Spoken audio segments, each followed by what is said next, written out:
Good morning, Year 2. Welcome to your Thursday's guided reading lesson. We're really close to the end of Fantastic Mr. Fox now. So yesterday it left on a bit of a cliffhanger, which means it's left with us not knowing what's going to happen next. And a cliffhanger is quite exciting and it's something that grabs your attention and makes you want to read on more. So that cliffhanger was that somebody was coming down the stairs into Bean's cider cellar. So let's see what happens in Chapter 16. Chapter 16 is called The Woman. "Quick," said Mr. Fox.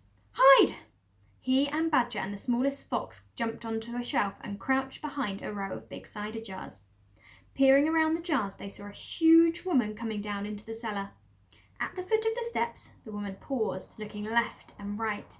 Then she turned and headed straight for the place where Mr. Fox and Badger and the smallest fox were hiding. She stopped, right in front of them. The only thing between her and them was a row of cider jars. She was so close, Mr. Fox could hear the sound of her breathing.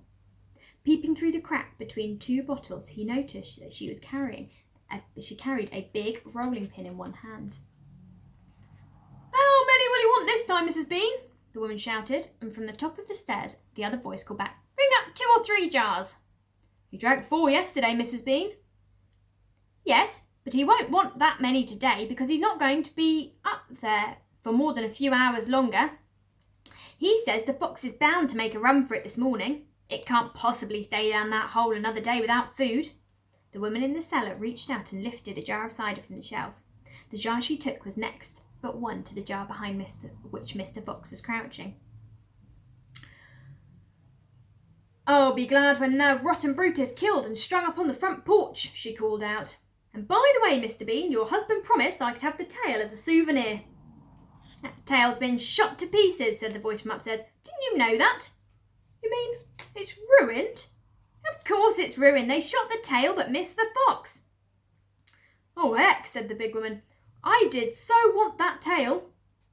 "You can have the head instead, Mabel. You can get it stuffed and hang it on your bedroom wall. Now hurry up with that cider." "Yes, ma'am, I'm coming," said the big woman. She took a second jar from the shelf. "If she takes one more, she'll see us," thought Mr. Fox. He could feel the smallest fox's body pressed tightly against his own, quivering with excitement. Quivering means shaking. "Will 2 be enough, Mrs. Bean, or shall I take 3? "My goodness, Mabel, I don't care, so long as you get a move on." "Then 2 it is," said the huge woman, speaking to herself now. "He drinks too much anyway." Carrying a jar in each hand and with the rolling pin tucked under one arm, she walked across the cellar. At the foot of the steps, she paused and looked around, sniffing the air. "There's rats down here again, Mrs. Bean. I can smell 'em." "Then poison them, woman, poison them. You know where the poison's kept." "Yes, ma'am," Mabel said. She climbed slowly out of sight up the steps. The door slammed. "Quick," said Mr. Fox, "grab a jar each and run for it." Rat stood on his high shelf and shrieked, "What did I tell you? You nearly got nabbed, didn't you? You nearly gave the game away. You keep out of here from now on. I don't want you around. This is my place." "You," said Mr. Fox, "are going to be poisoned." "Poppycock," said the rat. "I sit up here and watch her putting the stuff down. She'll never get me." Mr. Fox and Badger and the smallest fox ran across the cellar, clutching a gallon jar each.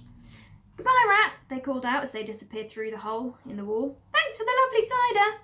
"Thieves!" shrieked Rat. "Robbers! Bandits! Burglars!" So, they've got their cider and they've run off through the hole, and luckily they didn't get caught by that woman, did they? So your questions for today are: question number 1, what word is used to describe the woman? How did Mr. Fox know that the woman was close? What was the woman doing in the cellar? And why did Mr. Fox say that Rat was going to be poisoned? Okay, off you go.